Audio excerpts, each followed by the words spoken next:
오늘은 회복이 있는 교회, 이런 제목의 말씀 함께 나누도록 하겠습니다. 장로회 신학대학교에서 오랫동안 학생들에게 신학을 가르치시고 또 총장을 역임하시고 얼마 전에 은퇴하신 김명용 교수님이 계세요. 이분이 쓴 글에 제가 읽다 보니까 이 불교의 석가모니와 관련된 일화가 소개된 것을 읽은 적이 있습니다. 한 유복자 아들을 키우는 과부가 있었습니다. 이 살면서 의지할 것이라고는 그 아들 하나밖에 없는데 안타깝게도 이 소중한 아들이 죽고 말았습니다. 이 자신의 이 고통을 어떻게 하면 해결할 수 있을까? 너무 힘들어서 이 석가모니를 찾아갑니다. 이 마음의 고통을 이기고 평화를 얻을 수 있는 방법이 어떻게 없겠냐고 이렇게 묻는 것이죠. 그랬더니 석가모니가 그 과부에게 이렇게 대답합니다. 사람이 많이 살고 있는 마을로 내려가서 지금까지 한 번도 장례를 치른 적이 없는 집을 찾으십시오. 그리고 그런 집 7집에 가서 한 가정당 쌀 한 홉씩 총 7홉을 얻어오면 마음의 평화를 얻게 해주겠습니다. 이렇게 약속을 했습니다. 이 석가모니의 약속을 믿고 이제 이 과부가 사람들이 많이 살고 있는 마을로 내려갔습니다. 그리고 죽음을 경험한 적이 없는, 장례를 치른 적이 없는 가정을 찾아서 여기저기 뛰어다녔지요. 그런데 어떻습니까? 이게 쉽지가 않습니다. 아무리 찾아다녀도 그런 집이 거의 없는 겁니다. 집집마다 사랑하는 가족을 잃은 슬픈 사연들이 왜 그렇게도 많은지 참 안타깝습니다. 그런데 신기한 일이 일어나는 거예요. 이 여인이 다른 사람들의 가슴 아픈 이야기를 듣다 보니까 자신이 아들을 잃고 고통스러워하던 그 아픔이 조금씩 치유가 되더라는 겁니다. 이 과부가 이제 석가모니에게 돌아갔을 때는 이미 마음이 많이 평화를 얻게 되었죠. 여러분, 이 불교에서 전해오는 이 이야기의 핵심이 무엇입니까? 사람이 죽는 것은 세상의 자연스러운 이치라는 겁니다. 그것을 깨달으면 마음의 고통을 이길 수 있다라는 겁니다. 불교에서는 이런 세상의 이치를 깨닫는 사람, 그를 가리켜 득도한 사람이라고 부릅니다. 이런 불교의 가르침은 그 자체로 꽤 우리에게 훌륭한 가르침이 되고 또한 철학이라고 할 수 있습니다. 공교롭게도 오늘 우리가 함께 읽은 이 누가복음의 7장 11절에서 17절 말씀은 이 석가모니와 과부의 이야기와 아주 유사한 그런 내용을 담고 있습니다. 예수님께서 나인이라는 성에 들어가실 때였습니다. 동네에서 상여를 짊어진 몇 사람들이 성 바깥으로 나오고 있었습니다. 한 젊은 청년의 장례 행렬이었죠. 어떤 연유로 그 젊은 사람이 죽게 되었는지에 대해서는 본문에 기록이 나와 있지 않습니다. 그런데 안타깝게도 이 청년은 한 과부의 외동 아들이었습니다. 남편이 먼저 세상을 떠났습니다. 그리고 세상살이 의지할 것이라고는 이 아들 하나밖에 없었는데 아들마저도 떠나고 말았습니다.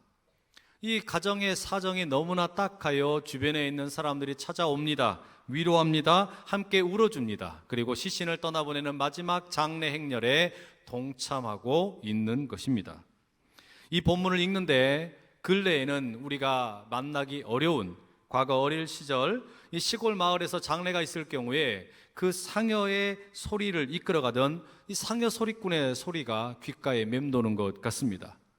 이제 가면 언제 오나 어이 어이, 이런 소리 많이들 우리가 들어봤죠. 이 죽은 아들의 시신을 앞세우고 힘없이 그 뒤를 따르는 이 과부 여인의 심정이 별반 다르지 않습니다. 이제 가면 언제 올까?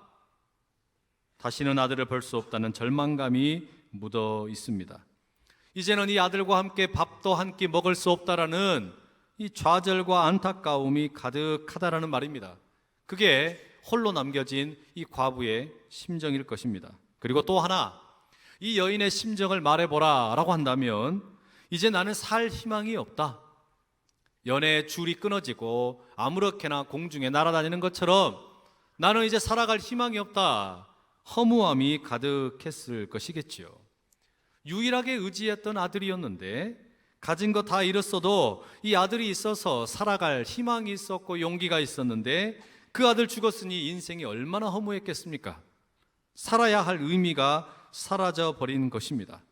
여러분, 만약에 여러분의 주변에 있는 사람들 가운데 이런 과부와 같은 딱한 사정을 만나서 울고 있는, 여러분 그런 장례식장에 찾아가셔야만 한다면 뭐라고 위로하시겠어요?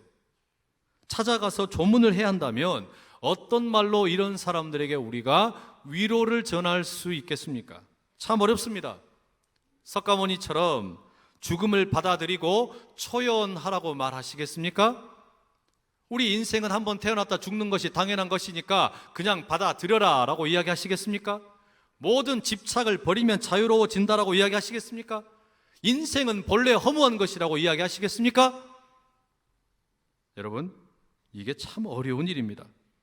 사실 성경을 읽어보다 보면 이 불교의 가르침과 유사한 인생이 허무하다라는 이야기가 종종 나옵니다. 특히 시편이나 이 전도서와 같은 지혜 문서에서 이런 내용들이 소개가 되곤 합니다. 시편 89편 47절 이렇게 말하죠. 주께서 모든 사람을 어찌 그리 허무하게 창조하셨는지요. 하나님께서 지으신 우리 인생이 본질적으로 참으로 허무하다라고 시인이 노래하는 겁니다. 또 솔로몬이 지은 전도서 1장 2절과 3절 뭐라고 노래합니까? 전도자가 이르되 헛되고 헛되며 헛되고 헛되니 모든 것이 헛되도다. 해 아래에서 수고하는 모든 수고가 사람에게 무엇이 유익한가? 헛되고 헛되다. 해 아래에서 사람들이 아등바등 살아가는 그 모든 모습들 다 헛것이다. 애를 써봐야 좋을 것 하나도 없다. 여러분, 이런 본문들만 읽어보게 되면 성경도 결국 인생이 헛된 것이라고 불교의 가르침과 별반 차이가 없이 이야기하는 것 같지 않습니까? 맞습니다. 성경은 인생이 본질적으로 허무하다라고 말하고 있습니다. 인생이 허무할 수밖에 없다라는 것을 결코 부인하지 않습니다. 그런데 성경이 이야기하는 인생의 허무함의 근본 이유는 다릅니다. 그게 뭡니까? 우리 인생이 허무할 수밖에 없는 이유가 뭐냐? 그것은 사람들이 살아가는 동안에 하나님이 아니라 다른 유한한 것을 붙잡고 살아가다 보면, 거기에 인생의 목적이나 의미를 두다 보면 자연스럽게 허무해질 수 없다, 허무해질 수밖에 없다라고 말하는 겁니다.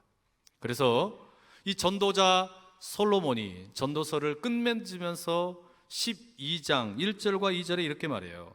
너는 청년의 때에 너의 창조주를 기억하라. 곧 곤고한 날이 이르기 전에, 나는 아무 낙이 없다고 할 해들이 가깝기 전에, 해와 빛과 달과 별들이 어둡기 전에, 비 뒤에 구름이 다시 일어나기 전에 그리하라. 여러분, 이게 무슨 이야기입니까? 모든 것이 헛되도다라고 소리치던 이 전도자 솔로몬이 전도서를 마지막 끝맺으면서 하는 이야기가 뭐냐면, 세상의 모든 것이 다 헛된데 그렇기 때문에 호소합니다. 너무 늦기 전에, 더 늙기 전에 너의 창조자 하나님을 기억하라 라고 외칩니다. 왜 그렇습니까? 모든 것은 사라질 때가 있다라는 그 이유 때문입니다. 내가 붙들고 있던 것, 그 모든 것들이 순식간에 빠져나갈 때가 있다라는 거예요. 우리 몸의 건강 언젠가는 사라집니다. 내가 붙들고 있던 돈 언젠가는 다 떨어집니다. 내가 누리고 있던 붙잡고 권세에 있던 것들 언젠가는 다 놓아야만 합니다. 보내줘야만 합니다. 내가 애지중지 키우는 회사, 사업장 언젠가는 망할 때가 옵니다. 그리고 너무너무 사랑하는 우리 가족들 영원히 함께 할 것 같지만 이 땅에서 헤어질 때가 언젠가는 온다라는 말입니다. 그러니 그런 날이 속히 다가오기 전에, 그런 것에다가 인생의 목적을 두고 의미를 두고 살아가기 전에 진정으로 영원하신 하나님, 변치 않는 하나님, 그 하나님을 기억하라라고 이야기하고 있는 겁니다. 사라질 것에다가 유한한 목숨을 걸면, 그 사라져 없어질 것에다가 우리 인생의 의미를 걸면 결국 그거 사라지면 인생은 무의미해지고 허무할 뿐이기 때문에 참으로 변치 아니하시는 하나님, 영원하신 하나님, 그 창조주 하나님을 붙잡아야만 우리 인생이 허무의 나락으로 떨어지는 것을 막을 수 있다라는 것이지요. 사랑하는 여러분, 이 창조주 하나님을 예배하는 이 시간 만나실 수 있기를 간절히 축복합니다. 오늘 본문도 바로 그런 시선에서 생각해 볼 만한 가치가 있습니다. 여러분, 이 본문은 단지 기적 이야기가 아닙니다. 물론 우리가 이 본문 전체를 읽게 되면 기적 이야기가 맞습니다. 하지만 이것은 단지 사람이 죽었다가 살아난 것을 이야기해 주면서 호기심을 자극하는 이야기가 아니라는 거예요. 이 이야기 속에는 이 누가복음을 작성한 저자의 특별한 의미가 숨어 있다는 이야기입니다. 그게 뭡니까? 우리가 그걸 알기 위해서 우선 이 누가복음 7장 앞에 나오는 1장에서 6장의 내용을 가만히 살펴볼 필요가 있습니다. 이 7장 앞에 나오는 1장에서 6장까지 이야기는 마치 이 대통령직 인수위원회의 활동과 취임 선언을 보는 것 같습니다. 여러분, 우리나라의 현재 대통령인 이 문재인 대통령은 전임 대통령이 탄핵을 당했었기 때문에 대통령직 인수위원회 활동을 갖지 못하고 바로 업무를 시작해야만 했지요. 하지만 본래 우리나라 정치 제도상 이 대통령이 새롭게 선출이 되면 그가 취임하기 전에 대통령직 인수위원회라는 것이 만들어집니다. 대통령의 임무를 인수인계 받기 위한 그런 어떤 과정이라고 할 수 있지요. 한 3개월에서 4개월 정도 이 대통령직 인수위원회는 다양한 활동들을 하게 됩니다. 먼저는 이 새로운 정부에서 함께 이제 섬기게 될 내각을 구성합니다. 장관을 비롯한 국무위원들을 뽑아야 합니다. 그리고 5년의 시간 동안 이 나라의 국정의 방향을 어떻게 할 것인가, 그 비전과 전략을 다듬게 됩니다. 그리고 이제 최종적으로 이런 국정의 방향을 잘 표현할 수 있는 어떤 표어를 만들어서 제시하게 됩니다. 그리고 드디어 이제 대통령의 취임하는 날, 대통령은 그 취임 연설을 통해서 자신의 국정 방향에 어떤 선언을 하게 되겠지요. 자신이 재임 기간 동안 백성들 가운데 이러이러한 것들을 하겠습니다라고 약속을 담아내게 됩니다. 그게 취임 연설입니다. 여기에는 그런 그 취임식 행사장 가운데 주제에 어울릴 법한 노래도 나오고 미술도 나오고 무대 연출도 나오고 다양한 예술 장르들이 동원됩니다. 마찬가지로 우리가 누가복음 1장에서 6장까지의 내용을 살펴보게 되면 그것처럼 예수님께서 첫 번째 일기 내각이라고 할 수 있는 제자들을 선택하시는 내용이 가장 먼저 나옵니다. 그리고 예수님께서 이제 취임 연설을 하십니다. 하나님께서 예수님을 통해 이 땅의 왕으로 등극하시는데 하나님께서 이 땅을 다스리시는 것이 어떤 것이냐, 그걸 보여주는 취임 연설이 소개되고 있다라는 말입니다. 그게 누가복음 4장 18절과 19절의 내용입니다. 주의 성령이 내게 임하셨으니 이는 가난한 자에게 복음을 전하게 하시려고 내게 기름을 부으시고 나를 보내사 포로된 자에게 자유를, 눈먼 자에게 다시 보게 함을 전파하며 눌린 자를 자유롭게 하고 주의 은혜의 해를 전파하게 하려 하심이라 하였더라. 예수님의 취임 연설이에요. 이사야 61장의 말씀을 인용하셔서 우리 주님께서 선포하시는 겁니다. 나를 통하여 하나님께서 이 땅에 이제 왕으로서 통치를 시작하실 것인데 그 하나님의 통치라고 하는 것은 과거 이사야 예언자의 예언이 성취되는 것이다 라고 말씀을 하시는 겁니다. 그리고 이어지는 6장의 내용에 보게 되면 이 취임 선서의 의미가 무엇인지를 설명하는 내용이 자세히 소개됩니다. 그게 소위 누가복음의 평지설교라는 겁니다. 마태복음에서는 예수님께서 제자들에게 산상수훈을 들려주셨는데 누가복음 6장에서는 이것이 평지설교라고 소개되는 겁니다. 대통령이 취임 연설을 마치고 난 다음에 이제 그 대변인이 기자들을 모아놓고서 이 취임 연설의 의미가 이러한 것입니다 브리핑을 해주는 것처럼 예수님께서는 6장에서 이 취임 연설의 의미가 무엇인가, 하나님께서 이제 예수님을 통해서 세상을 다스리시는 것이 어떤 것인가 자세하게 가르쳐 주셨다라는 거예요. 그리고 이어지는 내용이 7장입니다. 이 7장에서는 이제 무슨 이야기가 나오냐? 앞서 취임 연설을 하셨고 취임 연설의 의미의 내용을 가르쳐 주셨고 이제 하나님께서 예수님을 통하여 다스리시는 것이 무엇인지를 온 백성들 가운데 실제로 보여주는 내용이 소개되는 겁니다. 이제 쇼케이스가 열리는 것이죠. 그 중에 첫 번째가 1절에서 10절에 나오는 이 백부장의 종을 고쳐주는 치유 사건입니다. 여러분이 예수님의 사역의 첫 번째 소개되는 이 내용부터가 꽤나 놀랍습니다. 왜 그런고 하니 가장 먼저 예수님께서 지금 고쳐주는 대상이 누구냐? 백부장의 종이에요. 이름 높은 사람이 아닙니다. 부자가 아닙니다. 왕족이 아닙니다. 그런 사람이 아니고 별 볼 일 없는 백부장의 종, 하인, 노예, 그 사람을 예수님께서 고쳐주시는 겁니다. 그런데 이 백부장의 종, 여러분 백부장이라는 것을 한번 주목해 보십시오. 백부장이 누구입니까? 지금 이스라엘 땅을 지배하고 있는 적입니다. 그 로마의 제국의 군대의 장교입니다. 그런데 예수님께서 통치를 선포하신다, 그것을 보여주신다라고 하면서 처음으로 보여주는 게 뭐냐면 이스라엘 사람의 기도를 들으시고 도와주시는 게 아니고 이스라엘을 정치적으로 억압하고 군과 발로 짓밟고 있는 로마의 군대 장교의 종을 고쳐주시는 거예요. 여러분, 이게 이스라엘 사람들이 생각하기에 어떻겠어요? 쉽게 용납하기가 어려운 문제입니다. 아니, 우리 구약의 하나님은 이스라엘의 하나님이신데, 예루살렘의 하나님이신데 왜 하나님의 통치가 제일 먼저 백부장에게로 가는 거야? 이해가 안 되잖아요. 여러분, 이게 무슨 의미겠습니까? 이 치유 사건을 통해서 지금 주님이 말씀하고자 하시는 것은 예수님을 통하여 나타나고 있는 하나님의 통치라는 것은 이제 이스라엘이라는 민족에 국한된 것이 아니고 온 세계 인류를 향한 구원의 계획이 시작된다라는 겁니다. 이스라엘만을 위한 구원이 아니라 온 세상 사람들을 위한 구원이 비로소 출발되었다라는 것을 들려주는 이야기라는 겁니다. 그리고 드디어 이제 오늘 본문이 소개가 되지요. 예수님을 통한 하나님의 통치 사건 두 번째예요. 하나님께서 이 세상을 다스리시는 것을 보여주는 두 번째 이야기, 그 대상이 누굽니까? 이번에도 참 별 볼 일 없는 사람이에요. 과부입니다. 가진 것도 없고 재산도 없고 이름도 없고 권력도 없고 아무것도 가진 것 없는 과부입니다.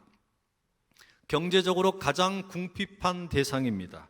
남편 없이 가난하게 살았기 때문에 사람들에게 무시당한 게 당연했고 사람들이 주목하지 않았음에 당연한 그런 불쌍한 여인입니다. 게다가 아들까지 잃어버린, 세상에 의지할 것이라고는 하나도 없는 그 여인에게 하나님의 통치의 두 번째 사건의 특징을 보여주고 있는 겁니다.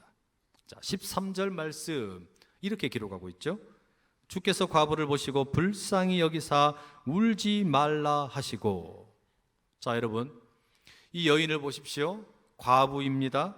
사람들이 전혀 쳐다보지 않는 여인이에요. 동네에 저런 여인이 있었나 사람들이 그 존재 자체도 몰랐던 그런 여인입니다. 쉽게 말해 돈 없지, 백 없지, 권력 없지, 남편 없지, 아들 없지, 미래 없지, 희망도 없지, 없는 것 투성이에 너무나 보잘것없는 여인입니다. 그래서 이름조차 소개가 되지 않아요.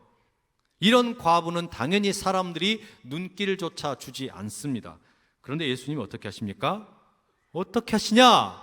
주께서 과부를 보시고, 아무도 바라보지 않던 그 과부를 우리 주님께서 보셨다라고 성경이 이야기합니다. 아무도 주목하지 않았던 여인, 주님이 보셨다는 거예요. 아들을 잃어버린 그 슬픔 가운데 있던 그 과부의 마음을 우리 주님이 보신 겁니다. 축 처져 있는 그 과부의 어깨를 보신 거예요. 눈물을 흘리고 있는 그 과부의 그 눈을 보신 겁니다. 슬픔으로 어깨가 그냥 흐느적 거릴 때마다 이 어깨가 들썩들썩하는 것을 우리 주님이 보신 거예요. 그 아들의 시체를 앞세우면서 길을 따라 걸어가면서 고꾸라지고 있는 그 작고 여린 여인의 몸을 우리 주님이 보셨다라는 말이에요. 여러분, 세상 사람들은 아무도 나를 바라봐 주지 않아도 우리 주님께서는 이런 가여운 여인을 보신다는 말입니다. 우리 주님께서는 그렇게 외면된 사람들을 그냥 지나가지 아니하시고 보셨다라는 말이에요. 여러분, 주님이 그렇게 여러분을 바라보시는 눈길이 있으심을 믿으시기를 축복합니다. 여러분, 이 주님이 그렇게 그 여인을 바라보시고 나서 그 다음 반응이 뭡니까? 그 초라해 보이는 그 여인을 보신 다음에 예수님 안에서 일어나는 두 번째 반응은 불쌍히 여기셨다라는 겁니다. 그 여인을 보니까 마음으로부터 긍휼의 마음이 막 올라오는 겁니다. 너무너무 불쌍한 거예요. 어쩌다 저렇게 되었을까? 너무너무 불쌍한 겁니다. 여러분, 성경에서 예수님께서 누군가를 불쌍히 여기신다라는 표현이 등장하면 그 다음에는 반드시 예수님이 뭔가 행동을 취하신다는 신호입니다. 예수님께서 누군가를 불쌍히 여기신다라는 것은 이제 그 사람에게 뭔가 좋은 일이 있다라는 것을 보여주는 신호라는 이야기예요. 그러니 여러분, 우리가 기도할 것이 있다면, 내가 정말로 기도할 것이 딱 하나밖에 없다면 여러분 뭐라고 기도해야 됩니까? 하나님의 아들 예수 그리스도시여 나를 불쌍히 여겨주십시오. 우리 기도의 제목이 그거라는 이야기예요. 하나님께서 나를 불쌍히 여겨주시는 거, 예수님께서 나를 불쌍히 여겨주시는 거, 성령께서 나를 불쌍히 여겨주시는 거, 우리의 유일한 기도 제목이 되어야 한다는 말입니다. 주님께서 그렇게 지금 이 여인을 불쌍히 여기셨습니다. 자, 무슨 일이 일어납니까? 그 보잘것없는 너무나 초라한 그 여인을 주님께서 눈여겨보셨고, 그래서 그 마음으로부터 긍휼의 마음이 올라오셨고, 이제 뭔가 행동을 취하시는데 무슨 행동을 취하시느냐? 말씀을 보니까 여인을 향해 말씀을 하세요. 울지 말아라. 울지 말아라. 여러분, 이게 쉽사리 이해가 되지 않지요. 장래 가운데 있는 여인, 의지할 것이라고는 아들 하나밖에 없는데 그 아들이 죽어버린 여인에게 울지 마라. 여러분, 우리가 어떻게 이렇게 말할 수 있습니까? 울어야지요. 너무 슬픈데 통곡을 해야지요. 그런데 어떻게 우리 주님께서는 지금 하나밖에 없는 아들이 죽어버린 이 불쌍한 과부에게 울지 마! 울지 마! 도대체 왜 이렇게 이야기하시는 겁니까? 왜 그러시는 겁니까? 우리는 이렇게 위로할 수 없지만 예수님에게는 이게 말이 되는 겁니다. 왜냐? 이제 예수님께서 앞서 취임 연설을 통해서 들려주셨던 이사야 예언의 말씀, 주의 성령이 내게 임하였으니 이는 가난한 자에게 복음을 전하게 하시려고 내게 기름을 부으시고 나를 보내사 포로된 자에게 자유를, 눈먼 자에게 다시 보게 함을 전파하며 눌린 자를 자유롭게 하고 주의 은혜의 해를 전파하게 하려 하심이라. 이 말씀이 너에게 들려질 것이니까, 이 말씀이 너에게 이루어질 것이니까 따라 울지 마. 지금 그 말씀하시는 거예요. 이 과부에게 그 말씀하시는 겁니다. 여러분, 그리고 예수님께서 이제 뭔가 구체적인 행동을 하시죠. 뭐라고 하십니까? 그 아들의 몸이 담겨 있는 자그마한 관을 향해 다가가십니다. 그 장례 행렬 제일 앞에 있는 그 사람들, 그 인부들에게 멈춰라 말씀하시는 거예요. 여러분, 이 장례 행렬 보십시오. 이 장례 행렬이라고 하는 것은 죽음이 왕노릇하는 행렬입니다. 이 장례 행렬이라고 하는 것은 죄가 왕노릇하는 행렬입니다. 이 죽음의 행렬이라고 하는 것은 슬픔이 왕노릇하는 행렬입니다. 이 죽음의 행렬이라고 하는 것은 좌절과 낙심과 미래가 사라져버렸다는 것을 보여주는 너무나 안타까운 행렬입니다. 그런데 바로 그런 장례 행렬을 향해 예수님께서 걸어가십니다. 그리고 손을 뻗어서 멈춰라 말씀하시는 거예요. 여러분, 우리가 도로에서 자동차를 운전하고 지나다니다가 장례 장의차가 이렇게 지나가면 비켜주는 게 A죠. 먼저 가도록, 그 마지막 보내시는 자리 먼저 가실 수 있도록 비켜드리는 게 A이고 에티켓입니다. 그런데 지금 예수님께서는 그 상여를 메고 걸어가는 사람들을 보고 멈춰라는 겁니다. 멈춰라. 예수님께서 그 장례 행렬을 멈추시게 하시고 이제 관을 향하여 뚜벅뚜벅 걸어가시는 겁니다. 그때 이 장례 행렬에서 왕노릇하고 있던 죄와 죽음과 사망과 절망과 낙심, 이 세력들, 이 사탄의 세력들은 직감을 했어요. 아, 이제 우리 시대 끝났구나. 아, 이제 우리 시대 끝났구나. 내가 왕노릇해 왔는데 지금까지 이 동네와 이 민족과 이 역사에 내가 죄로 왕으로 너무나 멋있게 왕노릇해 왔는데 이제 내 시대 끝났구나. 이제는 예수의 시대가 열리는구나. 은혜의 시대가 열리는구나. 우리는 망했다. 예수님이 다가오는 것을 보면서 그 관의 행렬 가운데 왕노릇하고 있던 죄와 죽음과 절망과 슬픔의 세력들, 사탄의 세력들은 자신들의 모든 권력들이 끊어졌음을 느끼게 되었습니다. 자, 우리 주님께서 그렇게 찾아가십니다. 그리고 관에다가 손을 턱 대시고 뭐라고 말씀하세요? 청년아, 내가 네게 말하노니 일어나라.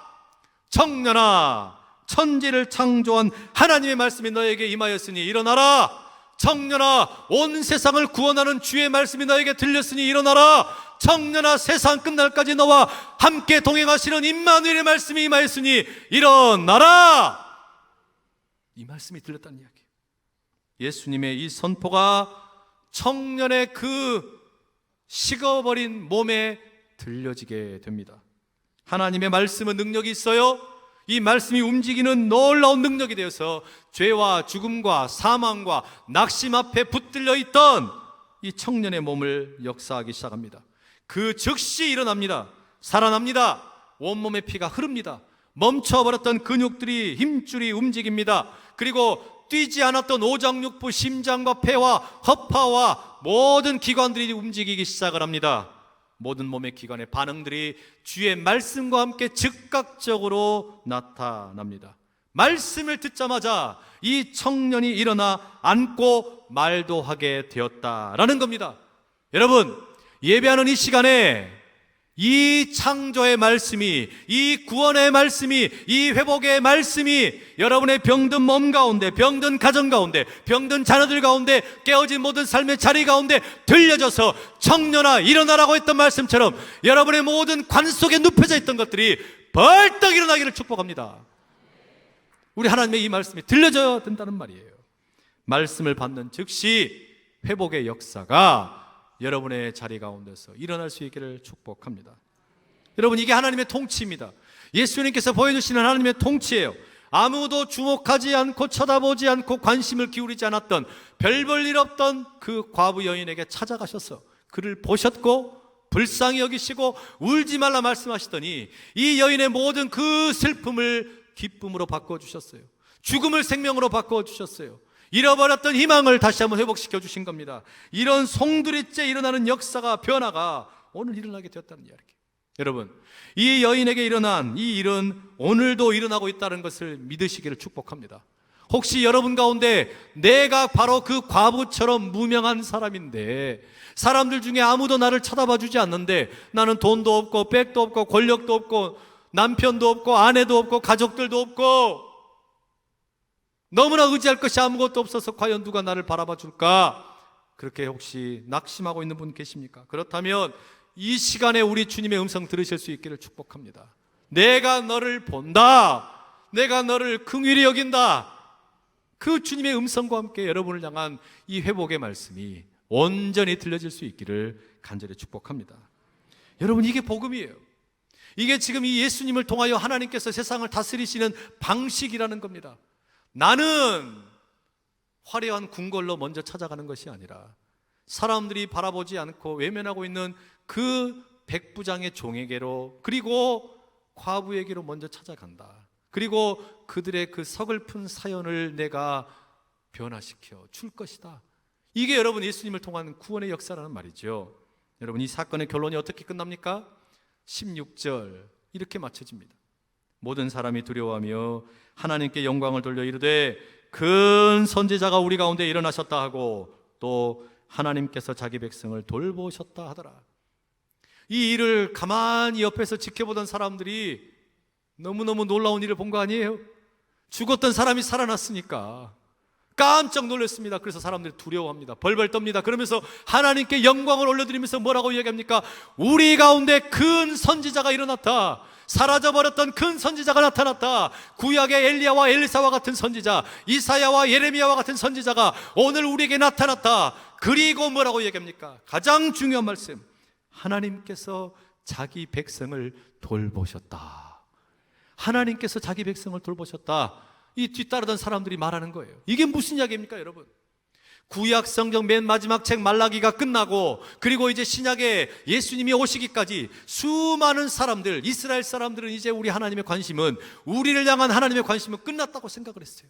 이 땅은 어둠에 덮여 있다고 생각을 했습니다. 하나님은 숨어 계신다고 생각했습니다. 하나님은 이제 우리에게 아무런 관심을 갖지 않고 계신다고 생각을 했습니다. 그런데 그 어둠을 뚫고 빛이신 하나님께서 찾아오셨다는 거예요. 그 하나님께서 오셔서 하나님의 백성들을 돌보기 시작하셨다는 겁니다. 이게 여러분 하나님의 통치라는 겁니다. 하나님께서 자기 백성을 돌보셨다. 이 구절을 유진 피터슨 목사님은 자신의 번역 성경인 메시지 성경에서 이렇게 영어로 번역해 놨어요. God is back. 하나님이 돌아오셨다. 하나님이 돌아오셨다. 이렇게 표현하고 있는 겁니다. 여러분, 이게 참 흥미로운 번역입니다. 그렇지 않습니까? 이스라엘에게 하나님이 돌아오셨다. 사라진 것처럼 보였던 하나님의 역사가 돌아왔다. 이스라엘을 향한 하나님의 사랑이 회복된다. 아니, 이스라엘만이 아니라 온 인류 가운데 하나님이 돌아오셨다. 숨어 계신 것 같았던 그 하나님이 다시 나타나셨다. 나오미에게 하나님이 돌아가셨던 것처럼, 욥에게 하나님이 다시 찾아가셨던 것처럼, 바벨론의 포로로 잡혀있던 이스라엘 백성들에게 하나님이 돌아가셨던 것처럼 오늘 우리에게 하나님이 돌아오셨다. 하나님이 찾아오셨다. 이 외침을 지금 백성들이 하고 있다라는 말이에요. 여러분, 그러면 여러분, 우리에게도 이 외침이 회복되어야 되는 겁니다. 이게 필요하다는 이야기예요. 이게 무슨 이야기냐? 진짜 회복이라는 것이 뭐냐? 진짜 회복이라고 하는 것은 하나님께서 나에게 돌아오시는 사건입니다. 하나님께서 나에게 돌아오시는 것, 하나님이 나에게 다시 찾아오시는 것, 이게 진짜 회복이라는 말이에요. 여러분, 하나님 없이 부자 되는 거, 하나님 없이 건강 회복되는 거, 하나님 없이 기업이 잘 되는 거, 그거 저주입니다. 하나님 없이 내가 모든 것 다 떵떵 누리는 거, 그거 좋은 거 하나도 없습니다. 하나님이 돌아오시는 거, 그게 진짜 회복이라는 이야기예요. 그게 진짜 회복이에요. 하나님께서 내게 돌아오시고, 우리 가정에 돌아오시고, 우리 자녀들에게 돌아오시고, 우리의 사업장에 돌아오시고, 우리 교회에 돌아오시고, 우리 민족과 우리 나라에 돌아오시는 거, 이게 진짜 회복이라는 이야기예요. 여러분, 이 예배의 자리 가운데서 하나님의 이 회복의 역사가, 하나님의 돌아오심의 역사가 여러분 가운데 가득하시기를 간절히 축복합니다. 이게 여러분 우리에게 진짜 필요한 거란 말입니다. 얄팍한 기복신앙 가지고 하나님을 도깨비 방망이처럼 로또처럼 생각하면서 내가 하나님 예배 드리면 나 복 좀 주세요. 그러나 나 하나님의 종 되기는 싫어요. 하나님 내 아버지는 되지 마세요. 하나님은 그냥 나에게 도깨비 방망이일 뿐입니다. 이렇게 살아가는 것은 진정한 회복이 아니라는 이야기예요. 하나님이 진정으로 내 인생의 왕이 되셔서 나를 다스리신다라는 거, 그것은 하나님이 참으로 돌아오셔서 나의 왕이 되어주시는 겁니다. 내 인생, 내 자녀들, 내 가정, 내 사업장, 내 교회, 이 민족, 이 나라, 이 모든 것 가운데 하나님께서 돌아오셔서 참으로 왕 노릇하시는 그 역사가 오늘 우리 가운데 펼쳐지기를 간절히 축복합니다. 하나님이 돌아오시면 인생의 허무함이 이제는 끝납니다. 하나님이 돌아오시면 떠났던 자녀들이 돌아옵니다. 하나님이 돌아오시면 가정의 회복이 시작이 됩니다. 하나님이 돌아오시면 부흥이 끝났다는 이 조국의 교회의 부흥이 다시 시작이 됩니다. 하나님이 돌아오시면 이 민족의, 이 나라의 새로운 살 길이 열리게 됩니다. 여러분, 교회가 외치는 건 이거예요. 교회는 이걸 외치는 겁니다. 회복이 있는 교회, 하나님이 돌아오셔야 당신이 삽니다. 하나님이 돌아오셔야 당신의 가정이 살고 자녀들이 살고 이 민족이 살고 교회가 삽니다. 이걸 외치는 우리 교회, 여러분 우리 모두가 다 될 수 있기를 간절히 축복합니다. 이 시간 우리 마음 모아서 한번 같이 한번 기도하시죠.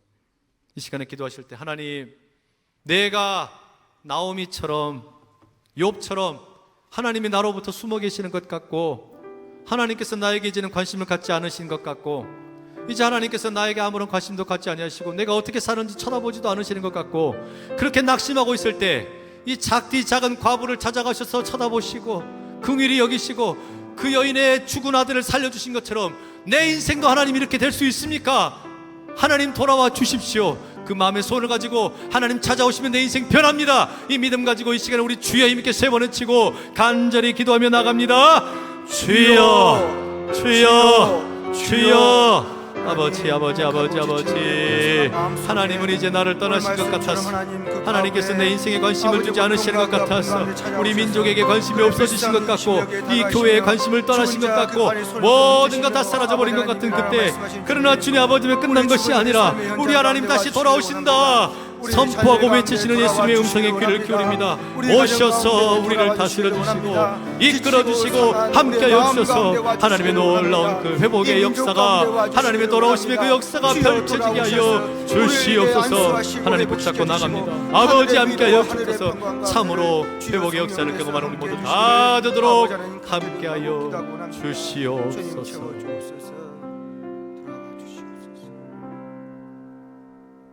사랑하는 주님, 하나님은 이제 나에게 아무 관심이 없으신 것 같아. 다른 사람들은 다 잘 먹고 잘 사는데 왜 나에게만 이렇게 어려운 일이 많을까? 마치 이 과부처럼 아무도 나를 쳐다봐 주지 않는 것 같은데 하나님 정말로 나에게 관심이나 있으실까? 낙심하고 낙담하고 희망을 잃어버리고 살아가던 수많은 우리들에게 다시 찾아오신 그 주님을 우리가 믿고 나갑니다. 이 회복의 역사가 우리 가운데 찾아옴을 믿습니다. 주님 돌아오셔서 우리 가운데 회복의 역사를 일으키신 우리가 믿고 나감으로 인하여 우리 나라와 우리 민족과 우리 교회와 가정과 삶이 변화되는 역사를 보게 하여 주시옵소서. 회복이 있는 복된 교회 되기를 소원하고 예수 그리스도 이름으로 간절히 기도드립니다. 아멘.